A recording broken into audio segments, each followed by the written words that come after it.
और प्रशासन शहरों के संग अभियान के तहत 1 मई से शिविर शुरू हो रहे हैं। इससे पहले ही सरकार ने भू राजस्व अधिनियम की धारा 90A में संशोधन की अधिसूचना जारी कर दी है। इस आदेश से प्रदेश के 8 लाख परिवारों को पट्टा लेने में आसानी होगी। इसमें अकेले जयपुर के 4 लाख परिवार शामिल रहेंगे। विधानसभा में इस विधेयक को पास करने के बाद सरकार ने ये आदेश अब जारी कर दिए हैं। पहले पट्टे की कट ऑफ डेट 17 जून 1999 थी, जिसे बढ़ाकर 31 दिसंबर 2021 किया गया है। प्रदेश की ज्यादातर निकायों ने कार्यशाला में मांग की थी कि पट्टा देने के कट ऑफ डेट को आगे बढ़ाया जाए, जिसके बाद सरकार के स्तर पर मंथन हुआ और विधानसभा से विधेयक पास कराने के बाद अधिसूचना जारी की गई। अभियान के दौरान सरकार ने फिर छूट देने का सिलसिला शुरू कर दिया। अब सरकारी विभाग और उपक्रमों को भूमि आवंटन के प्रकरणों में प्रशासन शहरों के अभियान अवधि में राशि जमा कराने पर ब्याज और पेनल्टी दोनों में निकाय की ओर से छूट दी जाएगी। नगरीय विकास विभाग ने इस बारे में बाकायदा एक आदेश जारी किए हैं। अब तय 10 लाख पट्टों का लक्ष्य प्राप्त करने के लिए निकायों पर नजर रखी जा रही है।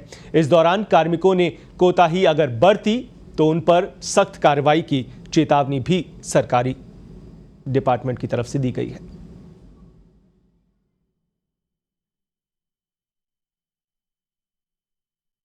और इस खबर पर और अपडेटेड जानकारी ले लेते हैं। वरिष्ठ सहयोगी जयपुर से उमेश शर्मा फोन लाइन पर जुड़े हुए हैं। उमेश, 10 लाख पट्टे देने का सरकार ने एक लक्ष्य रखा था और अब इसे देखते हुए एक के बाद एक नए आदेश निकाले जा रहे हैं। ये जो ताज़ा आदेश है, इसको तफसील से जानना चाहेंगे, आप बताएं दर्शकों को। ये 90A एक बहुत बड़ा राजस्व अधिनियम है, जिसके जरिए ही नियमन की प्रक्रिया अपनाई जाती है। तो इस 17 जून 1999 में थी। 17 जून की कॉलोनी के नियमन की राह नहीं खुल पा रही थी, तो अब सरकार ने इस कट ऑफ डेट को बढ़ाकर 2021 दिया, यानी कि पिछले साल की 2021 तक जितनी भी कॉलोनियां कटी हैं, अब उनके नियमन की राह हो सकती। तो लगभग 8 लाख परिवार हैं जिनके जो इस कट ऑफ डेट के बाद बसे थे। तो 2020 और 1999 के बीच की कॉलोनियां, इनको अब हो सकती है 8 लाख परिवार राजस्थान भर में है, इस एक और आदेश की वजह से प्रभावित होंगे और उनको पट्टा मिल सकेगा। जहां तक जयपुर की बात की जाए तो लगभग जयपुर में भी 4 लाख के लगभग परिवार जिनको इस कट ऑफ डेट की वजह से पट्टा नहीं मिल पा रहा था, लेकिन क्या खुल पाएगी। और 1 मई से शिविर शुरू होने के बाद इस बार बाकायदा हर निकाय पर नजर रखी जा रही है कि उनको जो टारगेट दिया गया उन अनुसार पट्टे दे रहे हैं। कि पहले भी की जा रही थी, 30,000 के लगभग आवेदन है जो निरस्त कर दिए गए थे निकायों के द्वारा। एक बार वापस उनकी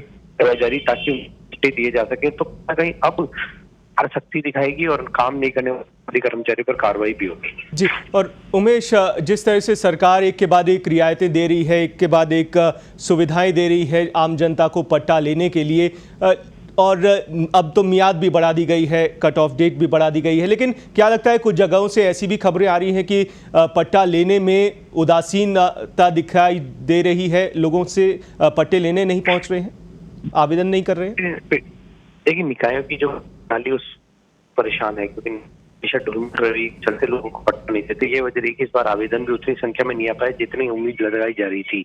लेकिन अब सरकार ने निर्देश दिए हैं कि कर्मचारी जो सफाई से जुड़े हुए हो, चाहे CSI हो, वो अपने क्षेत्र में प्रचार करें कि सरकार रियायती दी है, इसलिए लोग आए और पट्टा लें। तो कहीं ना कहीं प्रचार कर की संख्या को।